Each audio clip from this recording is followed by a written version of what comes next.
અમરેલીમાં સીએમ સંબોધન કરી રહ્યા છે. સીધા જઈશું ત્યાં. 637 કરોડ રૂપિયાના વિવિધ વિકાસ કામો આ જિલ્લાને આજે આપ્યા છે.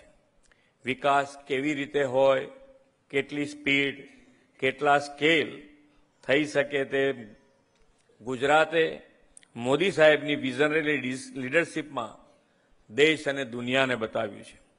એક મજબૂત નેતૃત્વ મળે તો વિકાસની રાજનીતિથી કેવું પરિવર્તન આવી શકે તે સમગ્ર દેશે છેલ્લા 11 વર્ષમાં જોયું અને અનુભવ્યું છે.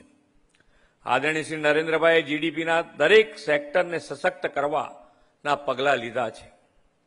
સ્થાનિક ઉત્પાદન વધે તે માટે આત્મનિર્ભર ભારતથી એમએસએમઈને મજબૂત કરવાનું કાર્ય કર્યું છે. Make in India, made for the world થી વિશ્વના ઉદ્યોગ માટે ભારતમાં ઉત્પાદનને વેગ આપ્યો છે.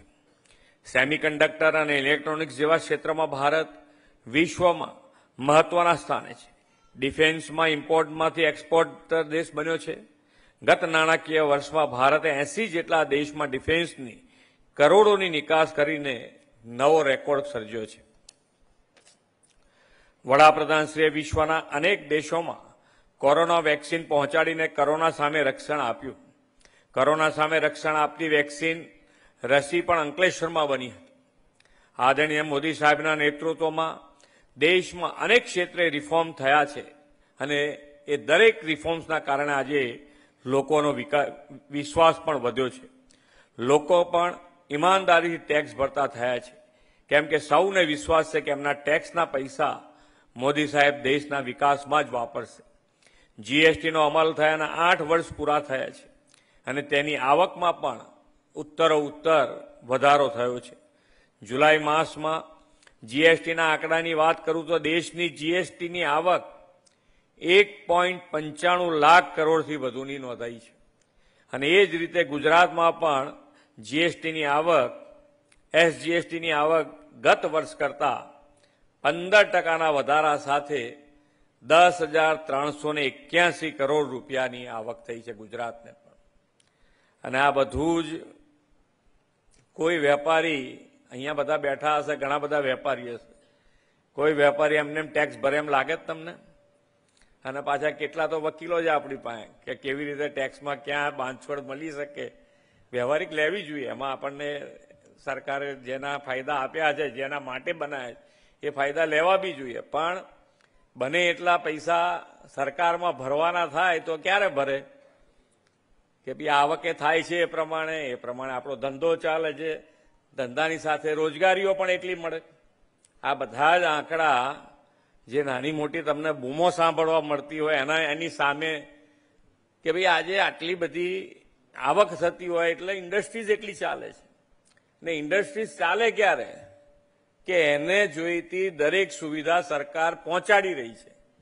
પાણી જોઈતું હોય, લાઇટ જોઈતી હોય, રોડ રસ્તા જોઈતા હોય, એ બધી જ વ્યવસ્થા સરકાર પહોંચાડી રહી છે.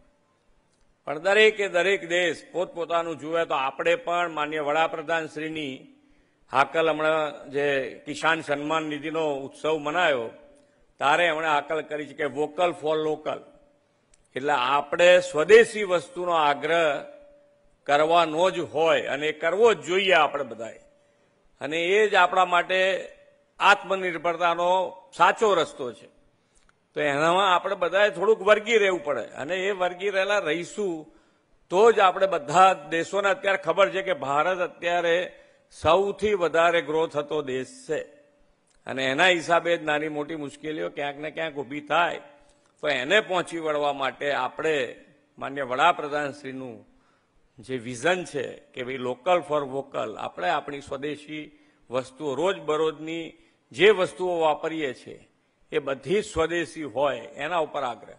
જૂની ખરીદેલી હોય તો એને કંઈ આપણે અડવાની જરૂર નથી, ફેંકી દેવાની જરૂર નથી. પણ હવે આપણે થોડુંક વધારે મજબૂતાઈથી આગળ વધવું હોય તો આ માટેનો એમનો આગ્રહ પણ છે અને દુરાગ્રહ પણ છે. તો આપણે પણ એનું 100% ધ્યાન રાખીશું. આઈટી અને સેવા ક્ષેત્રમાં ડિજિટલ ઇન્ડિયાના અભિયાનથી વિકાસની ગતિ તેજ થઈ છે.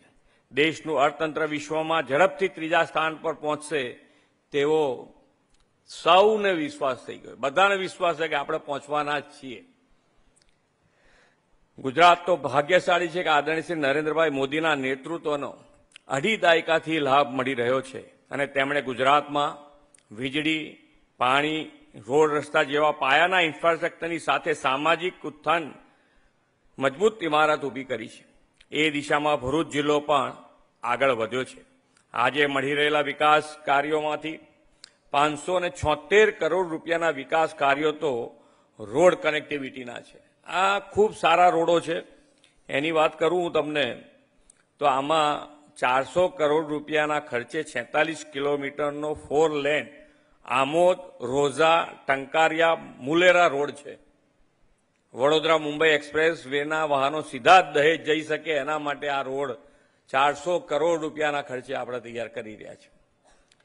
એની સાથે સાથે જે બીજો રોડ લીધો છે એ 42 કરોડ રૂપિયાના ખર્ચે 4 લેન બનાવવા જઈ રહ્યા છે, અંકલેશ્વર વાલિયા નેત્રંગ રોડ. અને એ જ રીતે વાલિયા ઝઘડિયા રોડ પણ 60 કરોડના ખર્ચે બનાવવાના છે. એ બધા જ આજે ખાતમુહૂર્ત થયા છે. જેટલા બને એટલા ઝડપથી થાય અને ક્વોલિટીવાળા થાય એ રીતે આપણે એની આપણે આગળ વધીશું. ને એનું ધ્યાન તમારે પણ રાખવાનું કે ભાઈ ક્વોલિટીવાળું વર્ક થવું જોઈએ. અહીંયા બધા બેઠેલા આજે જે લોકાર્પણ અને ખાતમુહૂર્ત થયા છે એમાં આરોગ્યના કામો છે, રમતગમત, તાલુકા ક્ષેત્રનું એક સ્પોર્ટ્સ કોમ્પ્લેક્સ તૈયાર થઈ ગયું છે, એનું આજે લોકાર્પણ થયું છે. શિક્ષણ અને શહેરી વિકાસના કામો, ભરૂચ લોકોના ઇઝ ઓફ લિવિંગમાં વધારો કરશે તેવો મને વિશ્વાસ છે. વડાપ્રધાન શ્રી નરેન્દ્રભાઈની વિઝનરી લીડરશીપમાં ગુજરાતમાં વિકાસની ગતિ બમણી થઈ છે. ભરૂચ, અંકલેશ્વર, ઝઘડિયા, દહેજનો આખો વિસ્તાર ઇન્ડસ્ટ્રીયલ સિટી અને ટાઉન તરીકે પાછલા 2 દાયકામાં આ ડબલ એન્જિન સરકારના પ્રયાસોથી વિકસ્યો છે. અહીંના ઉદ્યોગો લાખો યુવાનો અને દેશના અન્ય રાજ્યોમાંથી આવીને વસેલા લોકોને અનેક રોજગારીના અવસરો પૂરા પાડે છે. ભરૂચ જિલ્લો આજે દેશના કેમિકલ કેપિટલ તરીકે ખ્યાતિ પામ્યો છે. દહેજમાં દેશનો સૌથી મોટો PCPIR કાર્યરત થયો છે. જંબુસરમાં દેશનો પહેલો બલ્ક ડ્રગ પાર્ક આકાર લઈ રહ્યો છે અને દહેજમાં સૌથી મોટો LNG ટર્મિનલનું પણ નિર્માણ થયું છે.